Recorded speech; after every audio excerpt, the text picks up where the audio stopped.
Sejam todos muito bem-vindos a mais um podcast sem dependência. Obrigado pela audiência no nosso primeiro episódio. Demais, hein? Vocês são nota 1000. Obrigado demais pela parceria de sempre. Já começo pedindo para que você deixe o seu like, compartilhe o vídeo. Este é o nosso segundo episódio. Vamos falar muita coisa bacana hoje aqui. O aumento do uso de opioides pela população brasileira. Uma pesquisa trouxe um número aí alarmante. Vamos falar também sobre a influência que as redes sociais têm hoje nos pequenos, né? Que estão começando aí a vida e já têm contato muito forte aí com a bebida alcoólica. Então, vamos falar bastante sobre isso com a nossa super seleção. Mas antes, já deixo aqui a nossa pergunta do dia para você responder nos comentários. Foi bem legal a sua participação no último episódio, comentando bastante. E a gente viu ali o pessoal comentando, debatendo. É muito importante. E é justamente esse o propósito do podcast Sem Independência. Levantar o debate para que você possa, né, ir atrás, pesquisar e também saber como lidar com a situação. Foi muito legal a sua participação. Nossa pergunta de hoje é a seguinte: com quantos anos você que está assistindo aí teve contato com bebida alcoólica? Seja, né, beber ou ter contato de uma forma mais ampla, né, no sentido de conhecer os malefícios ou coisa assim. Então, comenta aí, tá? Deixa seu comentário, manda aí a idade que você começou a ter contato com a bebida alcoólica e comenta a sua primeira experiência para a gente poder entender também o seu caso e debater aqui, quem sabe, num possível podcast futuro, tá bom? Obrigado demais pelo carinho da sintonia, pelo carinho da audiência. Like é importante, o algoritmo do YouTube gosta do like para poder divulgar o vídeo para mais pessoas, tá bom? Hoje, nossa super seleção, não vou fazer muito aqui cerimônia, porque é aquilo que acontece, né? Depois do primeiro, a coisa, que dizer que ninguém foi processado, a coisa andou direitinho, a coisa já melhora um pouco. Paulo Leme Filho, seja bem-vindo para mais um Sem Independência. Obrigado pela sua participação. Muito obrigado, viu, Hugo? E ninguém foi processado ainda. Sempre há tempo para essas coisas acontecerem, viu? Sempre as surpresas acontecem. E o problema das consequências é que elas vêm depois. Dito essas platitudes, eu fico muito feliz aqui de estarmos juntos mais uma vez, né? Hoje com a presença da Cris. E o importante é que a gente continue falando, né? A gente continue debatendo, a gente continue refletindo, para que a gente possa também pensar de uma maneira um pouco mais propositiva. Não só cutucar a ferida, mas também mostrar algum tipo de remédio, algum tipo de solução. E acho que essa vai ser a nossa função aqui com o passar do tempo, nos próximos programas. E que bom que a gente continua, né, se encontrando aqui. Muito bem. Esse Paulo Leme Filho, que é escritor, também é advogado, tem um livro muito legal escrito sobre dependência química. Ele vai fazer daqui a pouco o jabazinho aqui do livro dele para você poder conhecer também. Dr. Miguel Tortorelli, mais uma vez, Dr. Miguel, deu show, hein? Estreia de gala do Dr. Miguel Tortorelli, sempre arrebentando. Seja bem-vindo, doutor, obrigado. Eu que agradeço e estamos à disposição.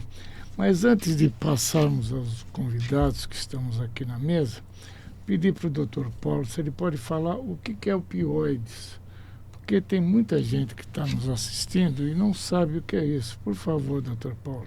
Não, eu como um mero advogado, né, sou um leitor curioso desse assunto. Opioides são as drogas derivadas do ópio, né, do princípio ativo do ópio. Então nós temos a morfina, né? Nós temos o fentanil e nós temos várias substâncias que atuam como depressores do sistema nervoso central.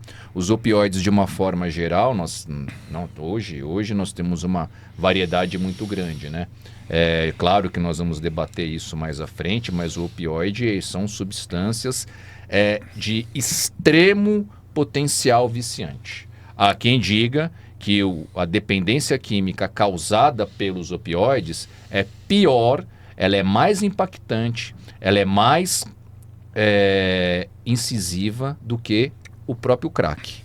Então, quando a pessoa entra em contato com um opioide, com o fentanil, com a morfina, a dependência química causada por aquela substância é pior do que com relação ao crack. Então, é um problema, assim, seríssimo, né, que a gente vai debater aqui. Muito obrigado, mas é isso aí. E realmente hoje, principalmente essa droga, o fentanil, está entrando aqui no Brasil, mas muito velozmente. Então precisamos conversar sobre isso. Parabéns. Esse Dr. Miguel Tortorelli, a gente vai falar daqui a pouco mais sobre esse assunto dos opioides, né, que eu acho importante a gente sempre levantar essa questão que muitas pessoas realmente não sabem, né, o que é, enfim, e é importante a gente explicar. Parabéns, doutor, aí pela explicação. Fábio Piperno, de volta aqui para poder falar bastante sobre essa questão da dependência química e um assunto hoje que tem muito a ver com a sua área, né? Que é a internet, que é a rede social, que é um campo que você trabalha bastante, né? Então, você considera terra de ninguém? Seja bem-vindo. Tudo bem, mais uma vez, muito obrigado pelo convite. De fato, eu acho que as redes sociais, elas se tornaram, sim, um campo aberto, sem limites. Terra de ninguém mesmo, né? Para disseminação de qualquer tipo de mensagem. Seja ela algo saudável para o dia a dia de cada um de nós, seja também algo que prejudique. Agora, esse prejuízo, ele encontra, ele consegue ser disseminado de forma muito mais rápida, né? Porque quando você desenvolve alguma coisa que vai beneficiar alguém, você consome boa parte do seu tempo, das suas experiências, dos teus investimentos, para obter a comprovação científica de que aquilo realmente é importante, de que aquilo vai te fazer bem. Ao passo que a concorrência desleal com aquilo que é desenvolvido para que alguém possa, né, ganhar muito dinheiro em cima, às custas do prejuízo, inclusive da deterioração do padrão de vida e mesmo da saúde de cada pessoa, porque nesses casos você não precisa comprovar nada. A única coisa que os desenvolvedores nefastos disso têm o trabalho de fazer é insinuar para o público-alvo que aquilo vai dar algum tipo de prazer. Então, a batalha é extremamente desleal em relação a isso. Muito bem, o podcast Sem Dependência também tem a honra de receber hoje a jornalista Cristiane Beller, ela que é formada em jornalismo, também em relações públicas, e aí não precisava humilhar aqui a nossa pauta, também com mestrado em educação e pesquisadora na área de comunicação e cybercultura. Seja bem-vinda, Cris. Obrigada pelo convite, gente. Foi inusitado, mas é muito bom falar de cybercultura, falar de uma área que eu gosto muito. Eu pesquiso desde 2016 essa área de mídias digitais e falar sobre a influência das mídias digitais de dependência química e de como essa influência atua no dia a dia das crianças, das famílias, como é esse comportamento, como o consumo se modificou ao longo desses anos. Eu acho que é muito importante, até porque eu acho que é relevante a gente, como pais, como educadores, como adultos, prestarmos atenção no que as crianças estão consumindo e como elas estão consumindo. Muitas vezes a gente, como adulto, não sabe o que a criança ou o que a adolescente faz na rede social, não sabe o que ela está vendo, não sabe com quem ela está interagindo. Né? E a gente às vezes vai se dar conta muito tarde. Verdade. Então é importante a gente se deparar com essas novidades mais rapidamente. A gente entrar nesse debate rapidamente. Muito bem, essa Cris Beller vai dar um pouco mais de pitacos de conhecimento para a gente daqui a pouquinho. Ela que é uma jornalista bastante informada também e estudiosa do assunto, vai ser bem legal. Bom, vamos começar o nosso debate aqui, já vou girar o primeiro tema, mas antes, lembrando, tá? Curta, comente, compartilhe para o vídeo dar engajamento e responda a nossa pergunta, né, doutor Miguel? É isso Sempre aí. importante responder a nossa pergunta. Com quantos anos você teve o primeiro contato com bebida alcoólica? Inclusive, eu acho que a gente pode até depois falar aqui um pouquinho sobre isso, sobre experiências pessoais, que eu acho muito importante, porque cada um tem uma cultura, né, vem de um local diferente. Bom, vamos começar falando da influência das redes sociais no hábito, né, de consumir álcool, não só sobre isso, né, como todos os hábitos, né? Eu me lembro muito bem que nos anos 2000 era muito comum a propaganda de cerveja, utilizar mulheres, etc e tal. Isso foi proibido, né? Isso foi, não digamos proibido, mas teve regras para que fosse diferente e a publicidade como o próprio nome diz, né, a criatividade vai buscando alternativas para que possa alcançar aquele público que precisa. E as redes sociais hoje em dia, né, são um grande ponto para que isso seja feito, tá? Na Nova Zelândia, né, um estudo concluiu que 1.500 adolescentes, né, descobriram que o envolvimento com o álcool, né, tem 98%, né, mais eficaz a propaganda na internet do que propriamente em outros veículos de comunicação, como televisão, rádio e afins. Começo com o doutor Paulo Leme Filho, com o senhor. As nossas crianças, né, elas estão protegidas hoje no meio da internet. O senhor estava falando agora há pouco sobre isso também, por isso que eu já vou introduzir o assunto com o senhor. As nossas crianças, elas estão protegidas quanto a esse mal? Elas estão vulneráveis quanto a essa percepção do beber faz bem, do beber moderadamente? Como é que o senhor vê toda essa questão? O senhor que é pai também e tem uma luta muito legal contra a dependência do álcool. Talvez esse tema seja o tema mais instigante do momento em termos de comportamento social. Aquilo que nós, gostando ou não, nós vivemos, né, nós passamos a viver numa sociedade digital. E aí, como nós comentávamos até antes do nosso encontro aqui, que eu digo nessa mesa aqui, né? Mas antes de começarmos a transmitir o programa, propaganda em televisão hoje já é algo ultrapassado. Né? Acho que boa parte do adolescente e de pessoas como eu, a pessoa nem assiste mais televisão. As pessoas procuram as mídias sociais, procuram outras formas de se informar, onde, como o Fábio anotou, é um território livre. É um território praticamente sem lei. Eu me lembro, há pouco tempo atrás, volta e meia nós temos estatísticas assim, que aquilo que é falso, aquilo que é popular fake news, justamente por ela ser falsa, ela assume um tom mais bizarro, um tom mais interessante, um tom mais chamativo. Então a propagação dela, em média, ela se dá 7 vezes mais do que uma notícia verdadeira. Eu acho pouco, porque aquilo que é falso choca mais, e aquilo que choca mais chama mais a atenção do ser humano. E aí nós temos outras questões, né, relacionadas ao comportamento e às mídias sociais, a esse mundo digital. Eu me pergunto muitas vezes assim, ok, né, nós mudamos muito o comportamento, mas eu não sei se o ser humano mudou. Mudou muito o meio em que ele se comunica, mas ele em si ainda continua muito frustrado, muito receoso, muito temeroso do futuro, não se enquadra, não se encaixa. E aí eu me lembro, né, nesse momento se discute muito do seriado, né, que tem feito muito sucesso, que as pessoas têm falado de um seriado que se chama Adolescência, que diz respeito à história de uma criança, para mim 13 anos, né, é uma criança, que assassinou uma colega de classe porque, enfim, fazia parte de uma comunidade que dava voz, né, internamente entre eles em pensamentos, em manifestações de ódio, né, às mulheres, e aí ele se sentiu, né, como se estivesse fazendo algo natural, né, ou algo que seria perdoável, ou algo possível de assassinar, né, uma outra criança, né, da idade dele. Então, nesse contexto, a gente começa a se preocupar muito com aquilo que acontece nesse local, né, chamado mídia social.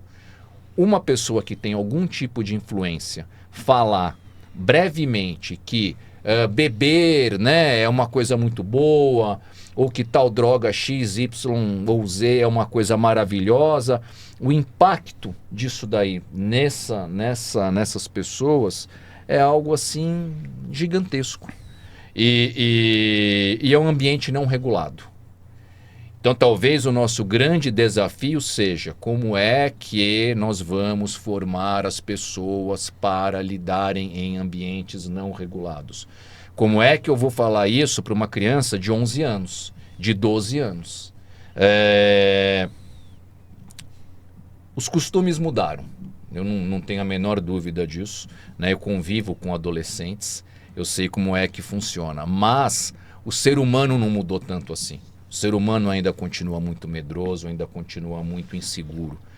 E essa coisa de pertencimento, nem que for através do pertencimento pelo ódio, ou pertencimento pela droga, ou pertencimento pela loucura, ou pertencimento pelo álcool, é algo muito forte ainda. Não tenho, né, uma resposta pronta para isso. Mas o que eu vejo é cada vez mais alguns tipos de comportamento ou de exposição a situações de risco. É só a gente sair e ver à noite, ver as, né, crianças, né, muito jovens ainda, pessoas muito jovens bebendo, né, álcool principalmente, usando vape, que é algo que reconstruiu a indústria do tabaco. A indústria do tabaco estava morta. Ela ressuscitou por conta disso, que é muito pior do que o tabaco tradicional. A gente fala também da questão dos opioides, né, das drogas K, que a gente fala hoje da maconha sintética, né, que não tem nada a ver com isso, né? A maconha borrifada com um produto químico que acha que é natural e fica com aquele glamour e tal, que tem também um potencial viciante extremamente danoso. E as pessoas falam bem disso. E as redes sociais são usadas para isso.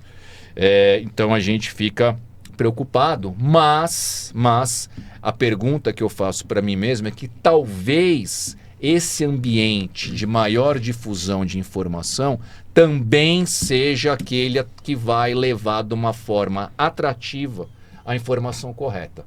Talvez nós não saibamos como fazer isso, mas o meio ambiente necessário para que esse tipo de informação seja propagada está aí. O que não adianta é você falar as coisas do mesmo modo antigo. Aí, né, você não vai conseguir ter êxito, né? Mas eu acho que temos um longo caminho ainda e os meios estão aí para a gente usar eles com inteligência. Fábio Piperno, falando dos meios para serem utilizados aí com inteligência, como é que a gente tem um debate no Brasil muito forte sobre regulamentação ou não das redes sociais, né? Esse debate se acendeu depois aí de 2018 e tal, de uma maneira muito forte. Só que não é citado muitas vezes essa questão da publicidade, da propaganda, né? É mais do ponto de vista de opinião, de divulgação de notícias, etc. e tal. Você acha que há caminho para se regulamentar isso? A publicidade, proteger as crianças, como é que pode ser colocado? Esse debate, né, eu lido com ele quase que diariamente lá nos meus outros trabalhos. Ele é extremamente mal conduzido aqui no Brasil, até porque ele ganhou um viés político muito forte e o debate político está impregnado nisso de uma forma bastante equivocada, para não dizer prejudicial, e também muito mal intencionado. Porque, vejam só, quando se fala em algum tipo de regulação, isso é automaticamente associado à censura, o que está obviamente errado. Ninguém, ou pelo menos, né, as mentes mais abertas, para não dizer democráticas, ninguém está aqui, ninguém vai sair pregando censura indiscriminadamente. Agora, algum tipo de regulação já existe em várias outras atividades e feito por várias outras entidades muito sérias. No caso da publicidade, por exemplo, pelo CONAR. Você tem, por exemplo, a CVM, né, que regulamenta o que acontece no mercado de valores de capitais. Então, você tem várias instituições que fazem isso, até para exatamente garantir a rigidez das regras dos seus setores de atividade. Então, normal. E aí tem uma corrente que defende que não. Mas pera lá, em redes sociais pode tudo. Está errado. Enquanto o Paulo falava, eu fui anotando algumas coisas que me vieram rapidamente aqui à mente sobre marcos históricos da publicidade associado, por exemplo, ao consumo de álcool. E veja, como eu disse no programa anterior, eu não sou um moralista que defende que se proíba tudo e tal. Não é isso. Mas pelo menos que as pessoas sejam estimuladas a pensar mais sobre quais as consequências para ela. Porque uma coisa é alguém consumir algo aí, sei lá, por uma questão de prazer e tal, consumir moderadamente. E a outra é esse tipo de publicidade espúria ou até mesmo desregulamentada em rede social, deixar o prazer de lado para exatamente defender um uso abusivo, sem contar que esse uso abusivo vai causar danos muitas vezes irreversíveis à saúde. Então, veja, se troca, e até muitas vezes se usa assim, a sensação do prazer indiscriminado, ofuscando, ocultando totalmente a questão do dano à saúde. Mas, você vê, marquei aqui o que a gente chamava do efeito Orloff, que hoje é muito usado em economia, inclusive, né? Eu sou você amanhã. Esse era o slogan, né? A economia, por exemplo, houve um momento em que a economia da Argentina ia mal, aí alguém, olha o efeito Orloff aqui, ou seja, tá mal lá, em algum momento vai estar mal aqui também, porque nós somos muito interligados. O cigarro Vila Rica, lá que o Gerson fazia, enfim, a propaganda, leve vantagem você também, olha só, e que tem... Esse leve vantagem você também hoje, até seria... ele é, de certa forma, usado de maneira subliminar até por grupos religiosos, quando pregam aí prosperidade e tal, do tipo, seja próspero você também, valendo tudo. É a lei de Gerson. É a lei de Gerson. Essa é a chamada lei de Gerson. O negócio é levar vantagem em tudo, certo? Certo. É isso que... 51, uma boa ideia. Olha como como ficou impregnado isso. A velho Barreiro, tinha lá uma musiquinha que, enfim, grudou um slogan que, enfim, grudava também. Velho Barreiro, você nem imagina, até a garrafa é coisa fina. Isso era em televisão. Isso tudo que eu estou falando circulava indiscriminadamente na televisão, ajudando a financiar canais, produções, eventos esportivos, que em evento esportivo tinha isso também, né? A rodo. Então, é claro que hoje há novas regras, há uma sanção moral e, de certa forma, o mercado publicitário se adaptou a isso. Ele não vai mais sair, ele não permite mais, e não é só uma questão de lei federal, não, o próprio CONAR ele não admite mais que você, enfim, uma marca de cachaça saia e seja associada a prazer. A cachaça nem faz mais, enfim, propaganda em televisão, né? Então, mas na internet, você vai para lá, aí pode tudo. Por que a regulamentação que serve, por exemplo, na telona, não serve aqui para o celular? Então, esse é um debate que a sociedade vai ter que encarar e sem usar esse falso manto aí da questão da censura. Não se trata de censurar, se trata, sobretudo, de impor limites em um ambiente que não é controlado. A televisão de casa, mal que mal, o pai e a mãe ainda conseguem falar, olha, você não vai assistir isso aí, não. Mas, enfim, o celular, como é que faz? E a capacidade de disseminação é muito maior e descontrolado e nocivo. Mas na rede social, quando a gente fala da comercialização, é porque a propaganda não é exatamente como a gente vê na mídia tradicional. Ela não aparece como publicidade. A maior parte da propaganda que acontece na mídia social... É meio que na vida real, né? Acontece por influência. Então, é uma pessoa que vai lá fazer propaganda velada daquela bebida, daquela droga, daquele outro comportamento. Então, é essa regulamentação que é mais complicada. A Finlândia foi o primeiro país a tentar regulamentar essa propaganda dentro das mídias sociais. E fez dentro da sua lei contra o álcool em 2015. Mas até hoje, eles enfrentam um problema. Por quê? Porque o influenciador, eles não conseguem regular.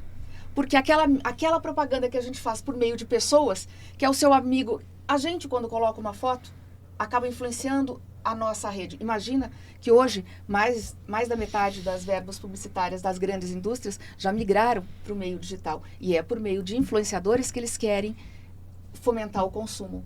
E esse é o grande desafio. Não é só regulamentar por meio de lei, ou mesmo que seja um debate sério. É como é que a gente faz com que o influenciador, a pessoa, tome consciência. Porque se fosse fácil, a gente não tinha o Tigrinho e esse monte de influenciador fazendo propaganda de jogos, né? E ganhando, inclusive, em cima de quem vai perder. Né? Teve influenciadora ganhando em cima de quem ia perder. A gente não sabe o que manda na comercialização quando é feita por influenciador. É muito escusa essa relação comercial na mídia social. A gente ainda não sabe o que regula esse mercado.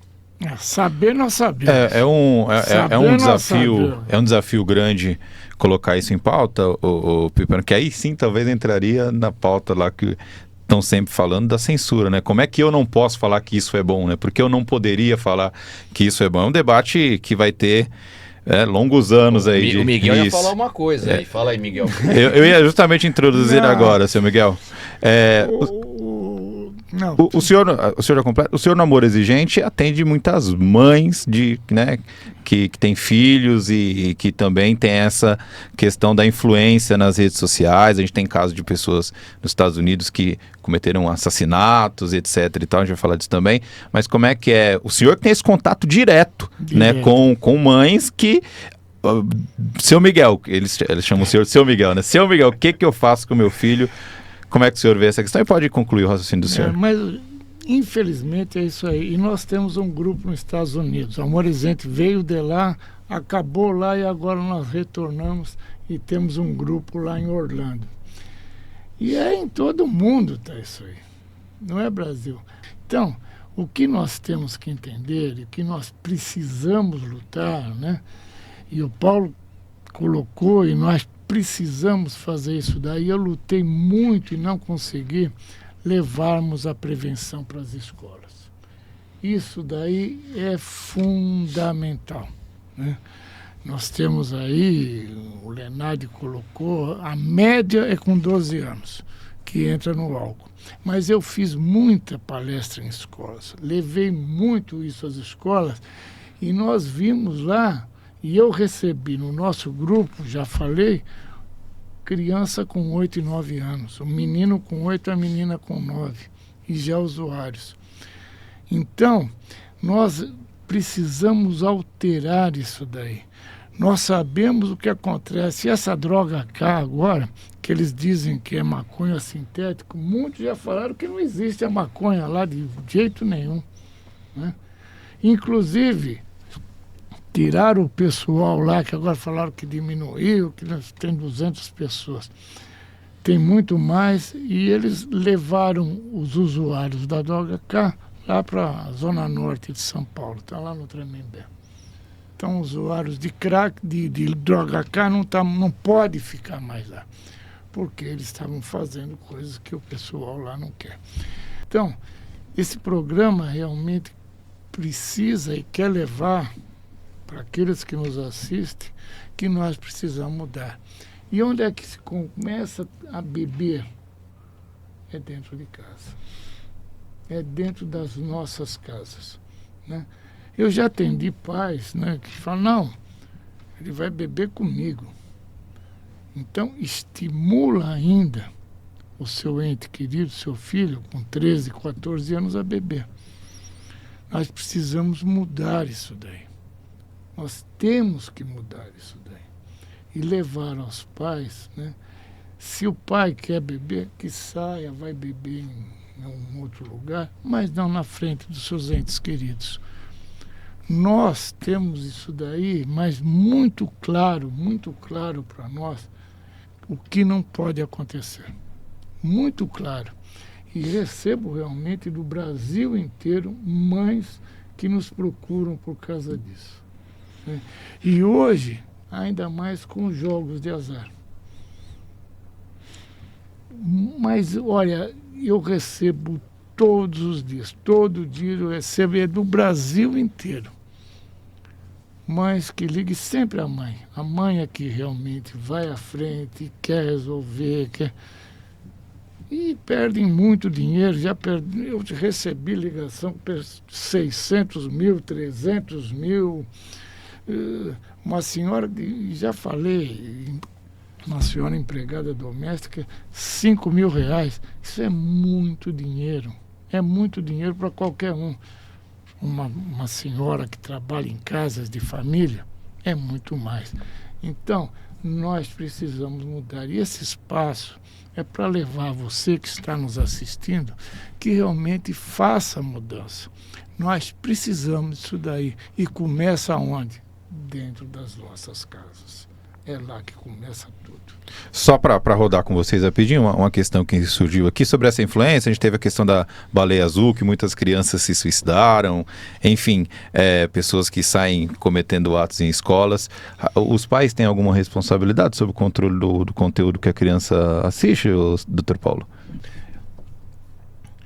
Eu acredito, Hugo, que a responsabilidade é inerente à própria função dos pais, né? Independentemente da situação em si. Mas assim, eu fico pensando aqui, né? Depois de ouvir todos falarem, esse tema, ele é um tema intrincado ainda, e como a Cris anotou, é uma questão ainda que nós estamos engatinhando ainda nesse tipo de situação, e eu concordo com o Fábio.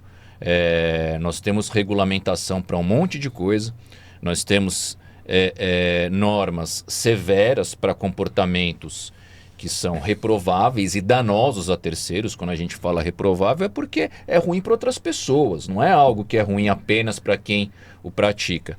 E a sociedade não tem dúvida em regulamentar isso. A sociedade não tem dúvida em multar, em retirar do ar, em de alguma maneira punir situações que sejam danosas a terceiro. Não pode ter esse tipo de politização num campo com tantas pessoas expostas a ele, ao vício, por exemplo, né, a questão do jogo. Antigamente a pessoa tinha que entrar num bingo, entrar num cassino. Hoje ela não precisa entrar em lugar nenhum para torrar o dinheiro dela e dos familiares, como a gente vê nos grupos, né, Miguel? Ainda acaba prejudicando todos os parentes. E eu também não tenho dúvida de que, por exemplo, o uso de álcool, de outras drogas, por conta disso daqui, facilita a depender de quem está inserido naquele ambiente da criança, do jovem, do adolescente.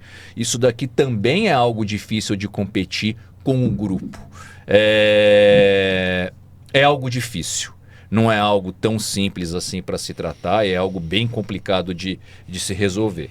E aí eu faço até um meia-culpa, viu? E não é crítica a ninguém, não é crítica a nenhum tipo de pensamento, muito menos de nenhum daqueles que foi falado aqui. Eu fui um grande defensor, e ainda sou, de certa maneira, da questão da educação. Mas, às vezes, a questão da educação ela vira uma panaceia para tudo.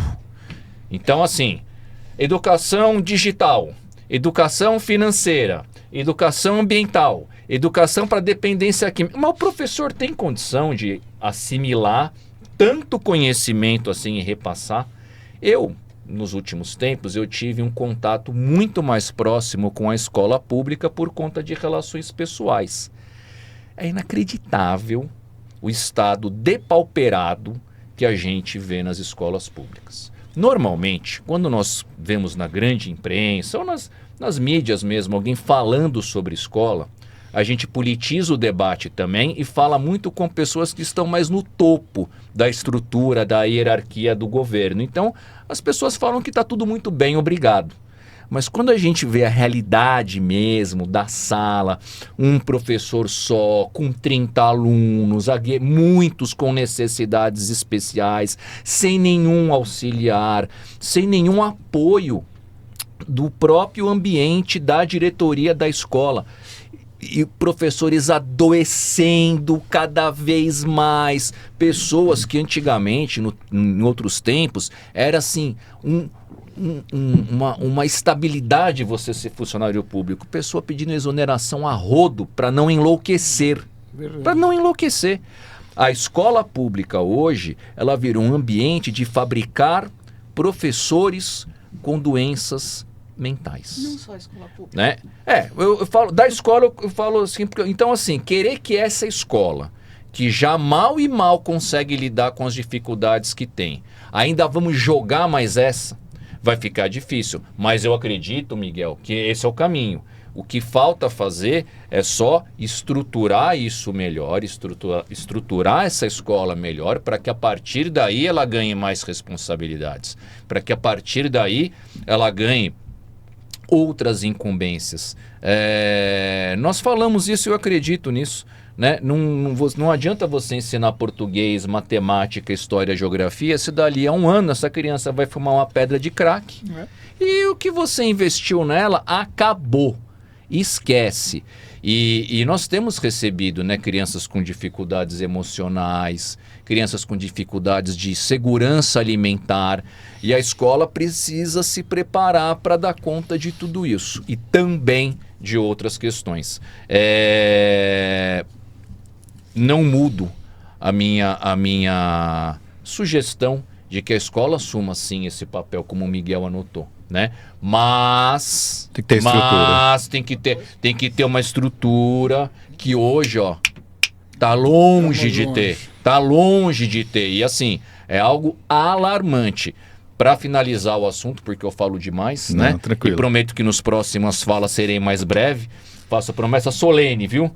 E para finalizar, quando nós olhamos de perto a situação da escola pública, é muito pior, mas muito pior do que o pior pesadelo que a gente tem.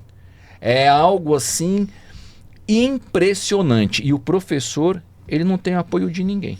Ele não tem um apoio de absolutamente... Ele entra sozinho e ele sai cheio de inimigos.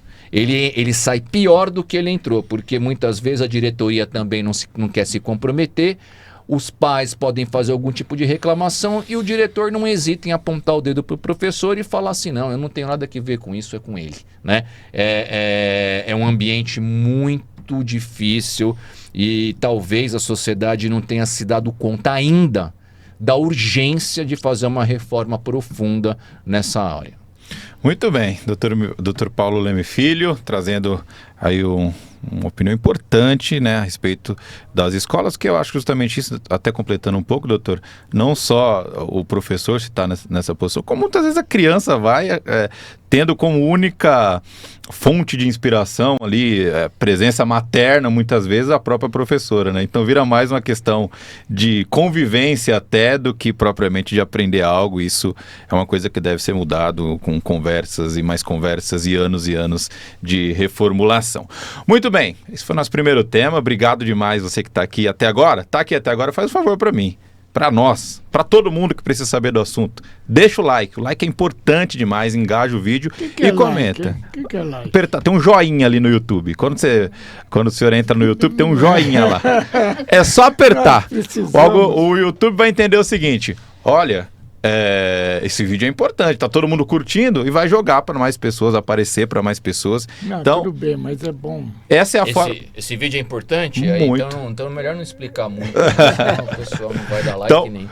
Dá o like aí para poder ajudar a gente. Tem a nossa pergunta também que você tem que responder nos comentários para nos ajudar. Com quantos anos você teve, você começou, né, você teve o primeiro contato aí com bebida alcoólica? Daqui a pouco eu vou pegar aqui o relato de cada um. É verdade que o Dr. Paulo disponibilizou um livro dele, que você não falou ainda, né? O nome. Falei, ele vai falar aqui. Vamos falar agora então, para quem quiser, para quem pedir pelo YouTube um exemplar do livro O Bonequinho, que foi um livro que nós escrevemos a respeito da dependência química. Depois a gente vai dar um contato, a pessoa vai entrar em contato por e-mail e aí eu encaminho gratuitamente um livro desse daí. Viu? Aí, que maravilha. Quem quiser ganhar um...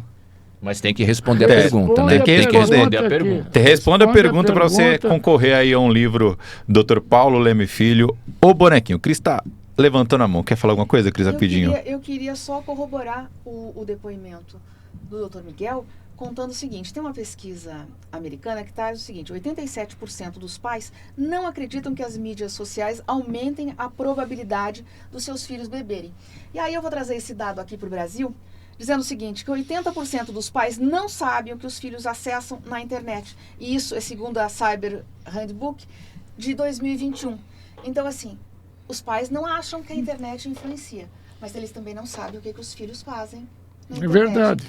Então, quando o Dr. Miguel diz que tudo começa em casa, então antes da gente responsabilizar o professor, a escola, antes da gente terceirizar a responsabilidade pela atenção, pela educação das nossas crianças, dos nossos adolescentes, a gente como educador em casa precisa estar mais atento. É verdade. Mas antes da gente encerrar o tema, que eu queria ouvir o encerramento dessa primeira parte, com a opinião do especialista Fábio Piperno. Fábio Piperno é o nosso Ademir da Guia desse programa aqui. Eu só queria fazer uma ponderação, viu, Cris? É verdade. É verdade isso que você falou.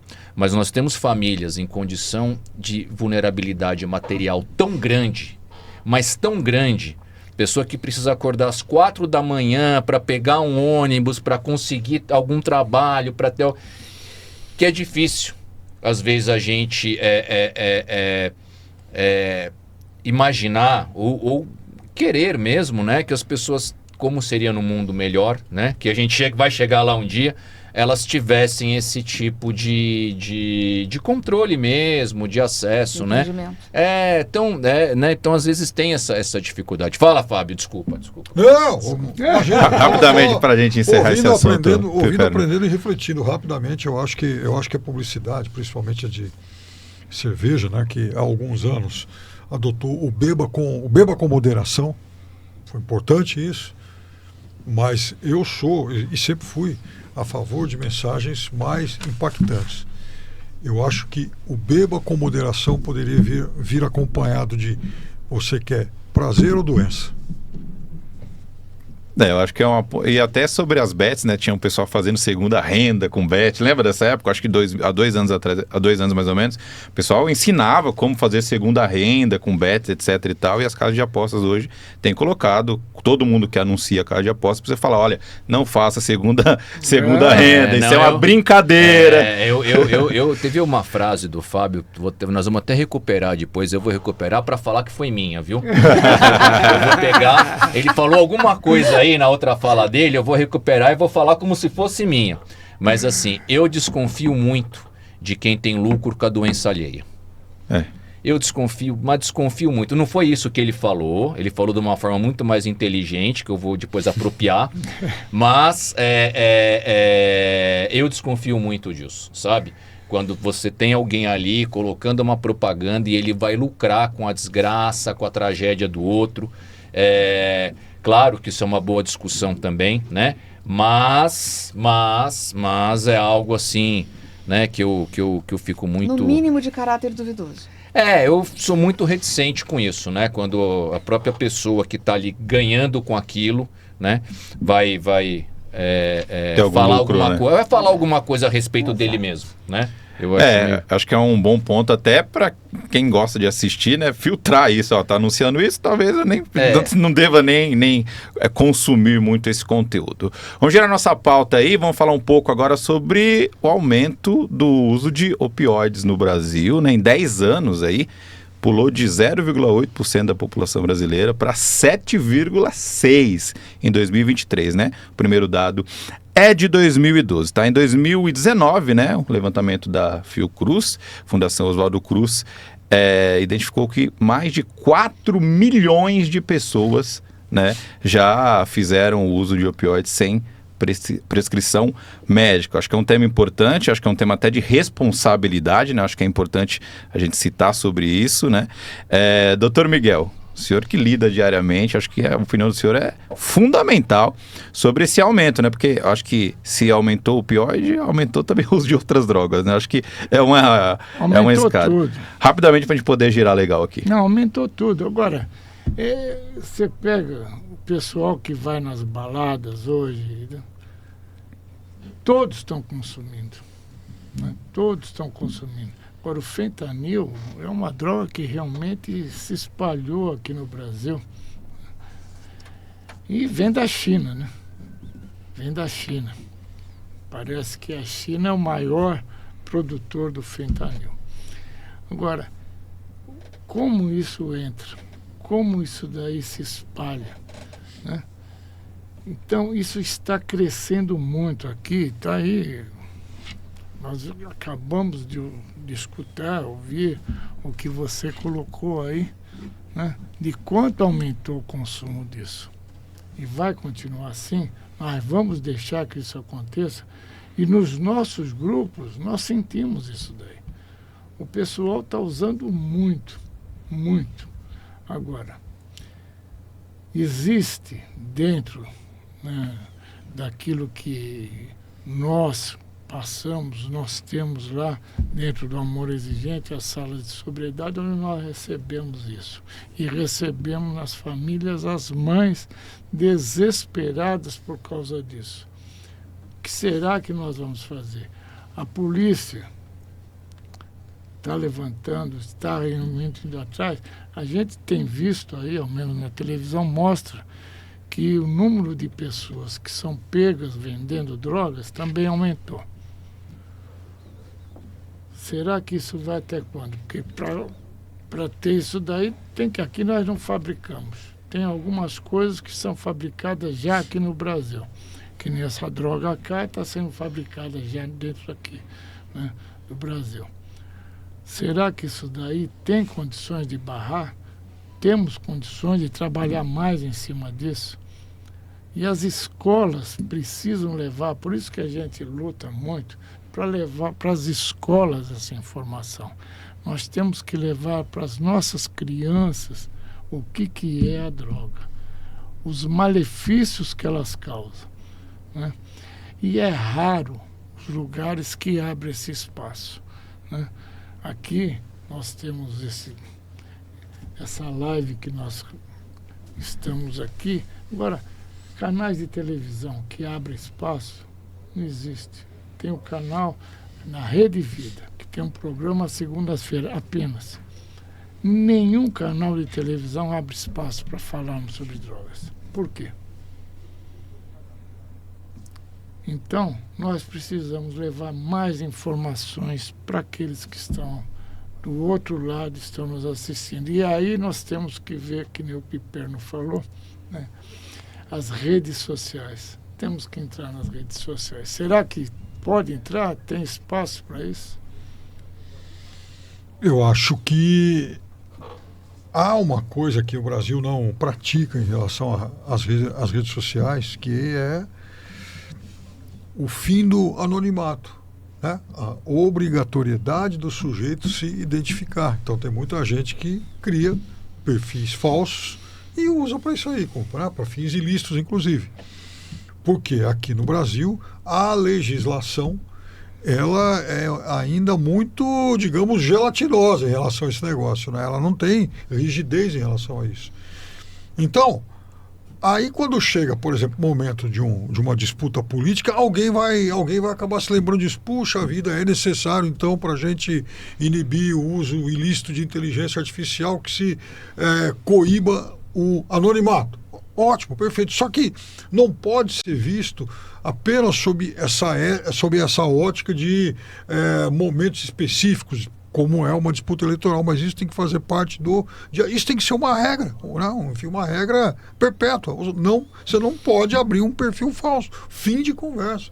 E aí vem a responsabilização também das plataformas. Ora, se elas...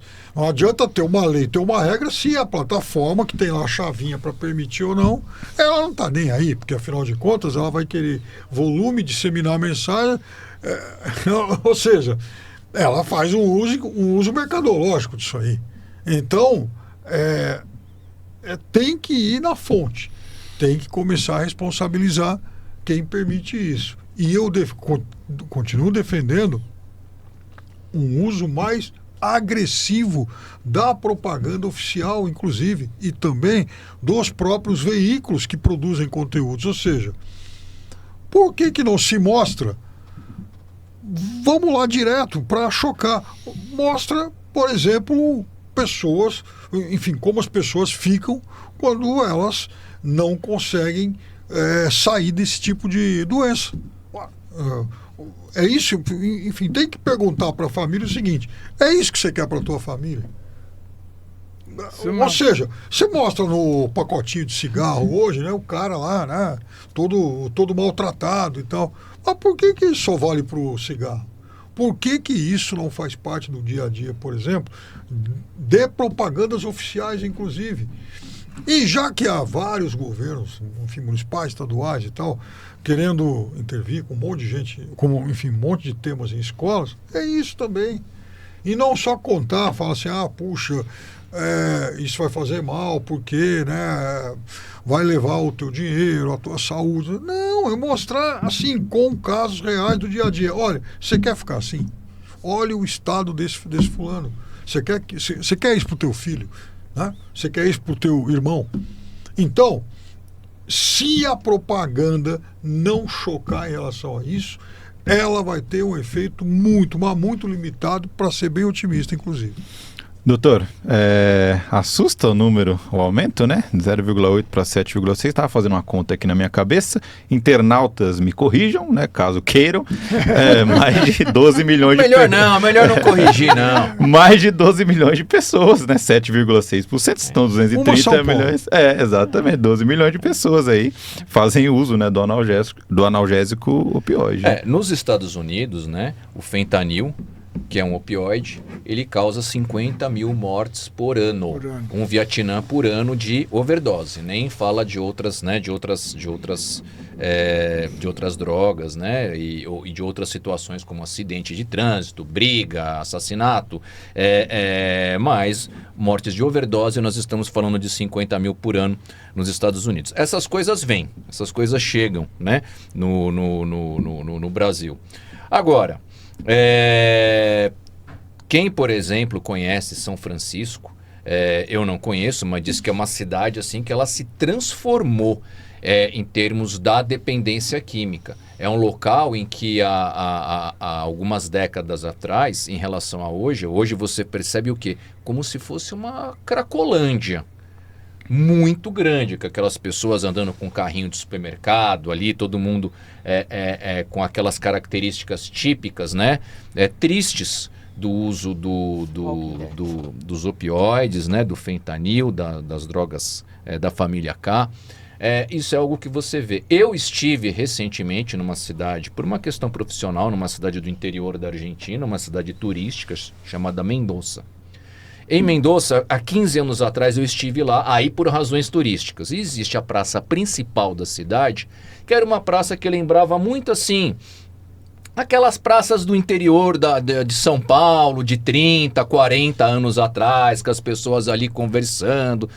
Hoje, ela lembra mais a Cracolândia do que uma pracinha do interior de São Paulo de 30 anos atrás. É comum, a qualquer hora do dia e da noite, você ver as pessoas fumando crack, geralmente jovens, nessa praça a qualquer horário do dia ou da noite. Então isso é uma coisa, como o Miguel falou, é uma coisa mundial. Isso é um problema que nós temos em toda a sociedade. Eu sempre fico muito reticente com algumas coisas, né? A gente fala do fentanil, do aumento do uso do fentanil, dos opioides, mas isso começou nos Estados Unidos da seguinte maneira. A indústria farmacêutica começou a vender medicamentos para alívio de dores crônicas, ou seja, aquela dor que as pessoas têm, porque 1/3 da população dos Estados Unidos, né, isso se sabia na época, 20 anos atrás, sofre de algum tipo de dor crônica. Eu mesmo eu entraria nessa estatística. Eu tenho uma dor de cabeça.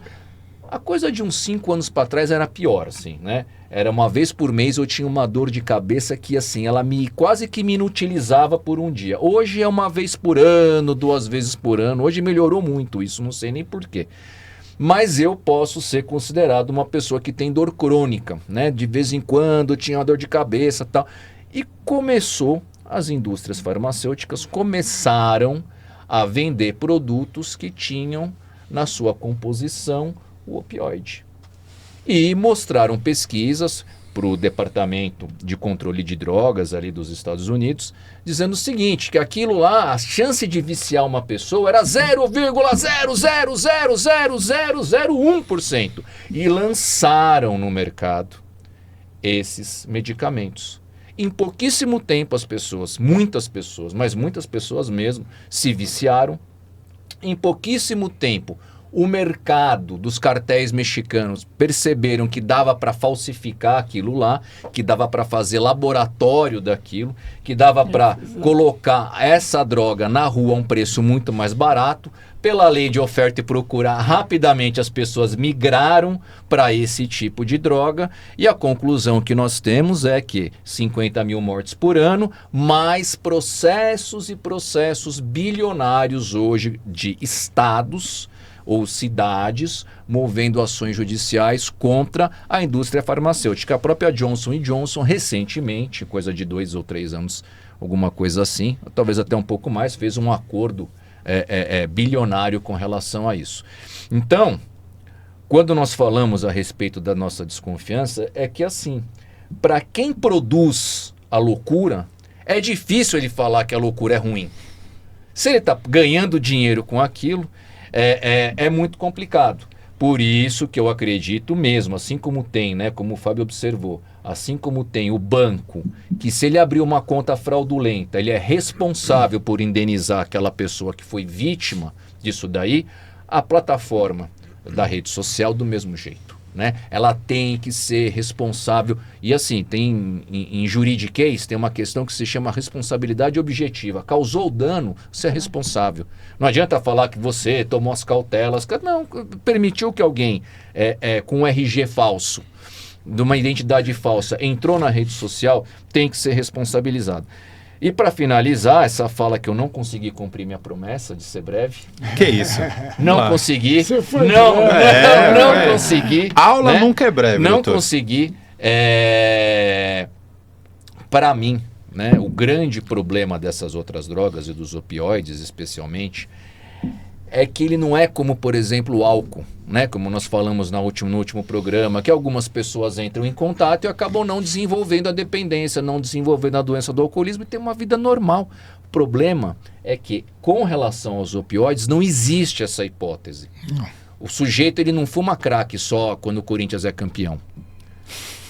Ele não fuma crack só no carnaval ou só no aniversário dele. Ele perde completamente o controle. Com o fentanil é a mesma coisa.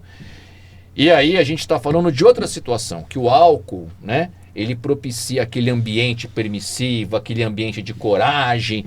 E quando nós temos mais oferta desse tipo de droga, daqui não permite, né, outra situação que não seja a dependência, é claro que nós estamos caminhando para a desgraça. Nós estamos caminhando para a tragédia. Nós estamos caminhando para as cidades se transformarem em grandes cracolândias. Por isso a urgência da gente realmente olhar para isso de outra maneira. E assim, né? Vai aumentando. Vai aumentando. Como essa droga é ofertada aqui no Brasil? Ela chega por meio de remédios? Não, também? fentanil é remédio. Mas é um remédio? É um remédio. É uma pílula, gente? Não, ele é um anestésico. Sim, é um anestésico. É injetável. Ele o grande desvio hoje de medicamentos em hospitais, né, é justamente a partir do fentanil. Então hoje, por exemplo, quando você tem uma farmácia adequada dentro de um hospital, você guarda os opioides num armário e todo o resto, todo outro estoque do hospital em outro. Porque é altamente lucrativo. Isso é uma forma. Uma outra forma são as drogas sintéticas nos laboratórios caseiros, né? Então hoje, por exemplo, se você quiser comprar K9 para borrifar ou na maconha ou no tabaco, você compra pela internet. Pela internet. Com muita facilidade. Com muita facilidade você compra, vem assim, um frasco. Algo assim, com líquido. É algo muito fácil de ser adquirido. E com o passar do tempo, quanto mais o tempo passa, mais a gente vê um cardápio de drogas maior, um cardápio que é mais capaz de viciar as pessoas a um preço mais acessível. É a tempestade perfeita. Mais disponibilidade, menor preço e menos informação. Mas ela difere do álcool, né? O álcool, enquanto pega está começando a pegar cada vez mais os adolescentes e as crianças querendo. Essa, pelo jeito, é uma droga de adultos, é isso? Porque ela vai ou não? Não, não necessariamente. Não é Todo mundo. Não é de adulto. Você sabe um negócio que você vê hoje muito assim no Amor Exigente, nos grupos de narcóticos anônimos, de alcoólicos anônimos? Não sei se nós comentamos isso antes, mas sempre é bom recordar, né, professor? Bom, o senhor que dúvida. Conhece tudo, o senhor, Não, me diga aí se eu estiver errado, o senhor me nada, corrija aí, nada. né? Mas assim, quando eu ingressei em Alcoólicos Anônimos, eu ingressei com 25 anos. Então eu tinha 25 anos. Eu era Não faz muito tempo. Foi ontem, né? Eu era a pessoa mais jovem daquele grupo. E durante muito tempo continuei sendo. Hoje, quem ingressa com 25 anos num grupo de narcóticos anônimos, de alcoólicos anônimos, de amor exigente, é velho. É velho. As pessoas ingressam com 17, 18 anos, né? Por conta do quê? O uso do álcool precoce. O álcool, ele tira a inibição, ele tira o medo, ele auxilia a pessoa em ter comportamentos assim de coragem. Eu vou fumar essa pedra, não vai acontecer nada comigo. E aí a gente vê a pessoa cada vez mais cedo experimentando essas drogas por conta da embriaguez. Às vezes ela nem fosse desenvolver a doença do alcoolismo, mas a dependência de outras drogas é favorecida pelo uso do álcool. E aí a gente vê pessoa com 17, 18, 19 anos, com a vida já completamente destruída. Escola já perdeu algum tempo, faculdade é algo muito distante, já está com a capacidade cognitiva comprometida, infelizmente, e aí vai ter a questão de até arrumar trabalho, arrumar um emprego, já muito dificultada. Então as pessoas chegam hoje em dia, na minha época, né? Falo assim, na minha época, né? Em que se jogava, né? Com um meião até o joelho, né? Ou com um meião na canela, bola de capotão, né? Na minha época, a pessoa chegava em Alcoólicos Anônimos, por exemplo, com 48, 50 anos, né? E ainda com uma vida construída, com uma família.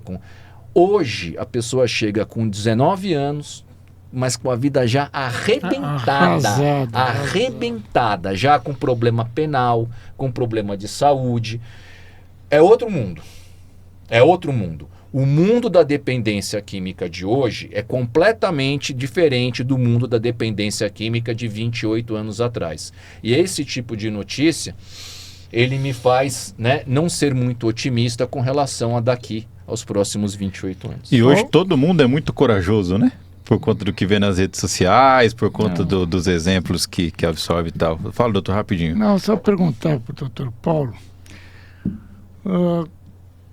Quando você pega um jovem, uma criança, que o pai ou os pais tiveram problema com o alcoolismo, né? Existe uma precaução maior? Há necessidade de fazer alguma coisa com os seus entes queridos? Assim, porque a primeira coisa quando você tem, por exemplo, né, você vai ao médico, né? Eu vou muito pouco. O Piperno vai menos ainda, porque ele é mais jovem do que eu, né? Se tem uma coisa na vida do Fábio que ele não tem feito ultimamente, é ir ao médico. Sim, opa. Né? Ele vai raramente, ele, uma vez a cada 10 anos, ele vai fazer um check-up, não tem que fazer nada. Não é cada 10 dias? Não, é 10 anos. E ele olha e vai falar, tá perfeito, não precisa fazer nada, né? Mas assim, toda vez que você vai ao médico, você está com uma suspeita de ter uma doença coronariana. Me senti o batimento do meu coração mudar, tive uma arritmia. Primeira pergunta, tem algum cardíaco na família? Primeira pergunta que faz. É engraçado que algumas coisas, elas valem para todas as doenças, menos para dependência química. Ninguém lembra de perguntar, você tem um alcoólatra na família? Seu avô, seu tio, sua mãe, seu pai. Então, assim como nas doenças coronarianas, né, nas doenças circulatórias, as pessoas... Câncer. A pessoa pergunta, teve alguém que teve câncer na sua família? Teve. Não teve. É a mesma coisa com a dependência química. É a mesma situação. E acho que isso passa muito também por esse esclarecimento, por esse impacto que é necessário que o Fábio observou, né? Por isso que a gente está aqui, né, Fábio? Então, na Grécia Antiga, existia lá o deus Baco, que era o deus das libações. Isso mostra que A humanidade, ela bebe e ela fuma há milhares de anos. Agora, naquele tempo não tinha publicidade, naquele tempo não tinha rede social, né? Então, de alguma forma, era possível restringir isso um pouco mais, né? Agora as tentações são muito maiores. E como controlar isso? Muito bem, para a gente partir para a finalização aqui, vou começar com a Cris. Cris, para te responder, a gente falou que ia responder a pergunta. Na verdade, eu falei por vocês. Se vocês não quiserem... Essa é a participação final já? Já foi rápido, hein? Foi rapidinho. Só para agradecendo você pelo carinho da audiência. Responda aí que dá tempo, ainda dá tempo de responder a nossa pergunta. Com quantos anos você teve o primeiro contato com bebida alcoólica? Cris, com quantos anos você teve contato com a bebida alcoólica? Pode falar a época, se não quiser falar a idade, né? Gente, deixa eu contar uma história curiosa para vocês. Que, assim, rapidamente pode, vamos lá. Ó, eu sou do Sul, e no Sul a gente muitas vezes não tomava, pelo menos não sei agora, mas ainda hoje em dia meu sobrinho não bebe desse jeito. Mas, assim, na minha casa, nem eu nem meu irmão, a gente não tomava refrigerante. A gente foi tomar refrigerante a partir dos 12, 13 anos. Até então, o que a gente tomava, meus pais tomavam vinho no final de semana, e a gente tomava o que eles chamavam de sangria, de quisuco, que era o vinho diluído com água e açúcar. Era mais água que vinho, claro, mas era vinho com água e açúcar. Então, assim, se a gente pode falar de contato com bebida, eu acho que dos meus 8 até os meus 12 anos, era isso que tinha no final de semana de refrigerante. Faz muito tempo isso, você acha, doutor? Vocês se comportem, vocês são meus amigos, vocês se comportem. Já tinha internet. Já tinha internet, já.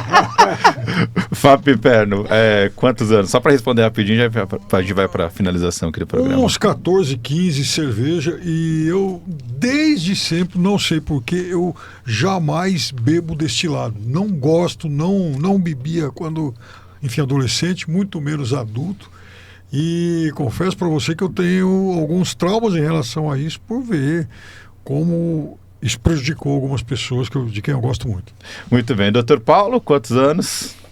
Qual época também pode ser? Eu sou da época da Cris. Eu comecei já num esquema já um pouco mais difícil, né? Porque eu tinha 15 anos, né?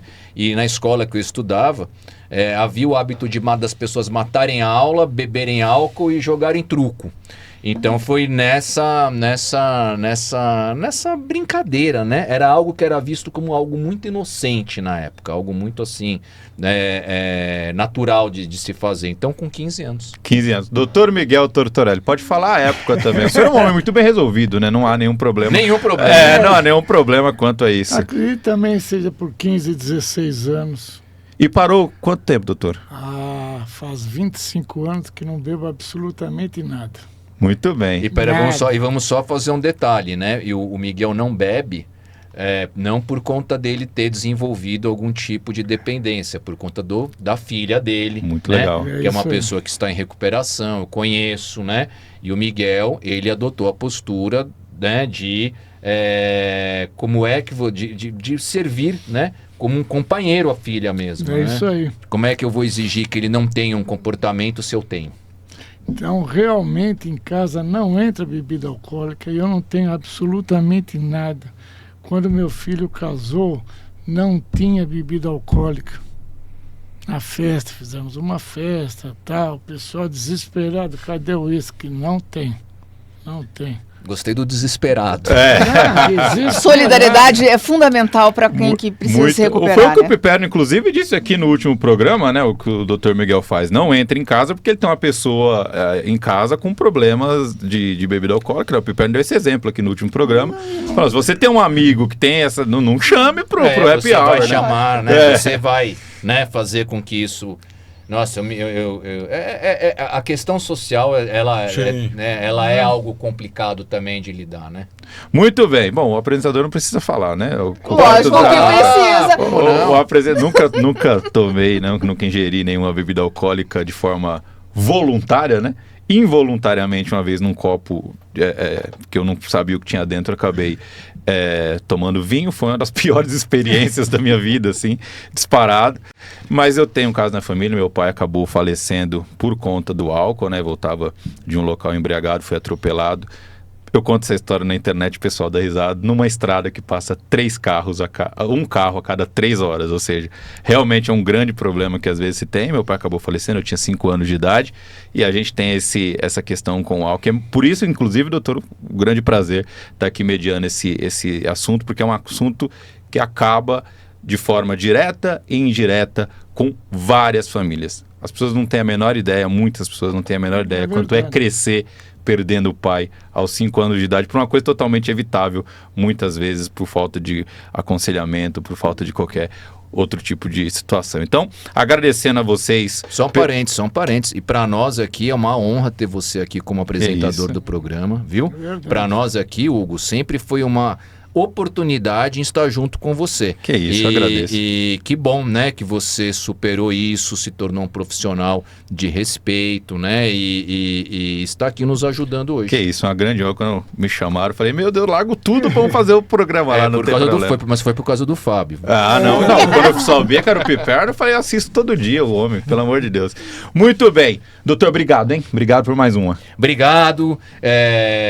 Mais importante do que começar é continuar. E aqui nós vamos continuar aí fazendo aquilo que a nossa consciência manda. Isso que é o mais importante. Doutor Miguel, que honra, hein? Continuem contando conosco e aqueles que estão nos assistindo, amor exigente. Estamos no Brasil inteiro, estamos em outros países fora do Brasil. Vão lá, nós temos prevenção, nós temos amor exigentinho, temos para familiares, temos para os dependentes, para os avós, para os casais, enfim, nós temos para todo mundo. Não há necessidade de ter algum ente querido envolvido com drogas. Vai lá nos conhecer. Estamos no Brasil inteiro. Fábio Piperno, camisa 10 ou 23? Qual que você prefere ser identificado aqui no nosso programa? Obrigado, hein? Mais uma. Eu sempre preferia 10. Obrigado, hein? Volte sempre. Obrigado a vocês pelo convite. Esse Fábio Piperno, Cris Beller, mas obrigado pela sua participação, hein? A Cris aqui é a diretora do programa, aliás, para quem não sabe. A Cris é quem manda. É quem manda no programa, para quem não sabe. Gente, obrigada. Senão ela corta. Obrigada pelo convite, foi uma delícia de conversa. Obrigado. Obrigado a você. O Piperno citou aqui. Por que não entrar na internet? Como entrarmos na internet? Tá aqui, ó, uma oportunidade boa, nosso programa, nosso podcast. E como é que faz? Só divulgar nas redes sociais, você dá o like, seu Miguel. É importante de botar o do like. Aí. Nos seus outros trabalhos pedem muito like, o Fábio Piperno? Pedem o tempo todo, né? Eu acho que virou uma indústria do like. Acho que a gente trabalha hoje em dia mais pelo like, às vezes, do que pelo dinheiro. salário. Exatamente. O like é muito importante para a gente poder o vídeo chegar a mais pessoas que precisam, tá? Obrigado demais pelo carinho da sua sintonia, pelo carinho da sua audiência. Responda a nossa pergunta: quantos anos você teve o primeiro contato com álcool? Cada um tem a sua história, isso que é legal, isso que é importante a gente debater aqui, tá? Se inscreva no canal também, que é muito legal ter a sua participação com os cortes, com tudo que vai ser colocado aqui no nosso canal Sem Dependência. Obrigado demais a todos, forte abraço, valeu!